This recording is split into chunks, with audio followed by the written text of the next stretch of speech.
Hello, I'm Yanni Moutsios. You're watching 1TV News at 5. These are today's top stories. A Russian soldier has appeared in the dock at the first war crime trial of Vladimir Putin's war in Ukraine. Defendant is charged with shooting a civilian. Turkish President Recep Tayyip Erdogan says his country is not favorable towards Finland and Sweden joining NATO. National Public Health Organization confirmed 3 cases of acute hepatitis in the Attica region. All 3 cases have been reported in Athens.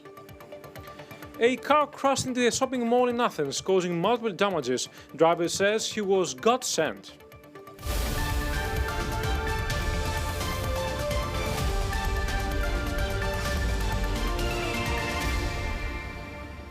A Russian soldier has appeared in the dock at the first war crime trial of Vladimir Putin's war in Ukraine. The defendant, who arrived at Kiev's small district court number 3 in a grey tracksuit and handcuffs, is Vadim Susimarin, a 21-year-old commander of the Kandemirovskaya tank division, who is currently in Ukrainian custody and charged with murdering a 62-year-old man.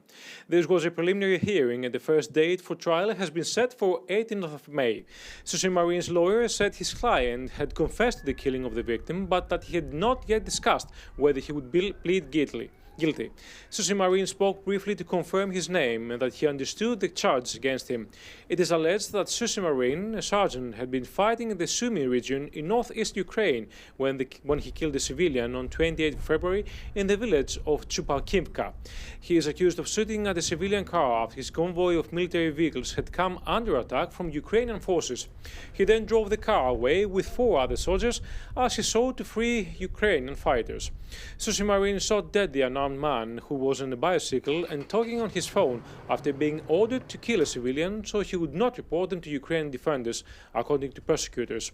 The crime is said to have happened dozens of meters from the victim's house and was committed using an AK-47 rifle. The 62-year-old victim's name was not made public. Coming up next, National Public Health Organization confirmed 3 cases of acute hepatitis in the Attica region. All 3 cases have been reported in Athens. Turkish President Recep Tayyip Erdogan said Friday that his country is not favorable towards Finland and Sweden joining NATO, indicating that Turkey could use its status as a member of the North Atlantic Alliance to veto moves to admit the 2 countries. We are following developments concerning Sweden and Finland carefully, but we are not of a favorable opinion, Erdogan told reporters. The Turkish leader explained his opposition by citing Sweden and other Scandinavian countries' alleged support for Kurdish militants and others whom Turkey considers to be terrorists.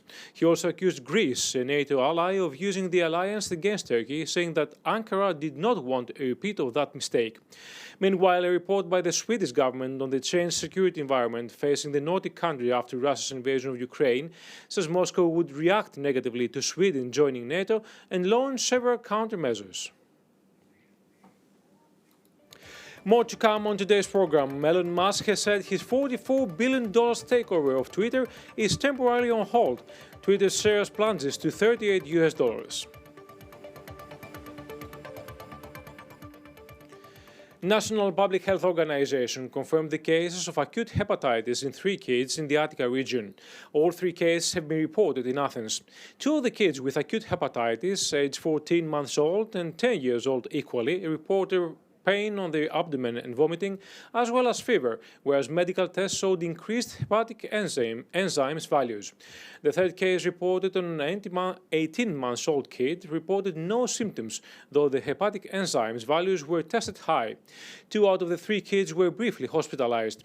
None of them showed any implications and they did not receive any medical treatment. Minister of Health Thanos Plevris said that all 3 cases are not linked to each other and that the kids have fully recovered. We are fully prepared and hospitals are well notified, Plevris added. Coming up next, a car crashed into the windows of a shopping mall in Athens, causing multiple damages. Driver says he was God sent. Now, Elon Musk has said his $44 billion takeover of Twitter is temporarily on hold after the social media platform claimed that less than 5% of its users were spam or fake accounts. The Tesla chief tweeted on Friday morning that the deal was being frozen while he awaited details supporting Twitter's assertion in a post that indicated skepticism.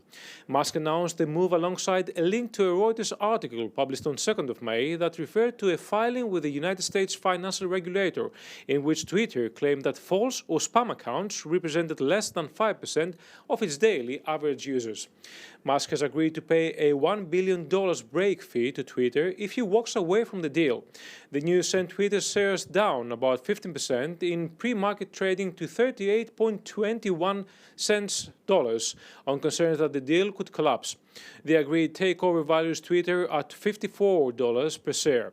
However, a renowned United States short-selling firm, which takes bets against companies' share prices, said this week that Musk could submit a lower bid for Twitter owing to a slump in tech stocks and a weak financial performance at the social media platform. Tesla shares were up nearly 6% in pre-market trading on Friday. Musk has railed against automated or bot Twitter accounts which are not run by human users and said after announcing the takeover that he wanted to improve the platform by authenticating all humans. Now, a car crashed into a shopping mall in Athens, causing multiple damages. The driver was arrested by police officers who attended the incident. He was allegedly quoted saying that he was God sent. Unnamed sources told reporters that the driver has psychological issues. The car he drove into the shopping mall was later in his name. No injuries were reported. Now, more to come. Victims of cybercrimes will be able to report cases online on gov.gr platform as of today. Despina Chladioti, commonly known as the Lady of the Isle of Rho for 40 consecutive years since 1943, had been raising the Greek flag on a daily basis up until her death in May 13, 1982. Lady of Rho moved initially in the outermost isle with her husband and her blind mother in 1924. The Greek Ministry of Defense commended her with a medal for her national services during the war era between 1941 and 1944. Lady of Rho has also received awards from the Athens Academy, the Greek Navy, the Greek House of Commons, as well as the National Bank of Greece. Both the Minister of Defense, Nikos Panagiotopoulos, as well as the Deputy Minister of Foreign Affairs, posted a tweet to commemorate Lady of the Isle of Rho's services. Victims of cybercrimes will be able to report cases online on gov.gr platform as of today, Minister of Digital Governance and Minister of Citizens Protection announced on Friday. Citizens will be able to file a complaint online to the Cybercrime Police Task Force for any offences against juveniles on the Internet, unauthorized access to PCs, illegal trafficking of audiovisual material, violation of the Communications Confidentiality Act, online fraud, as well as financial cybercrimes regarding digital or other form of cryptocurrencies. The complainant will be notified following his complaint the Cyber Team Crime Force. That's all from us for now. Next news bulletin at 6 o'clock in Greek. Thank you for watching.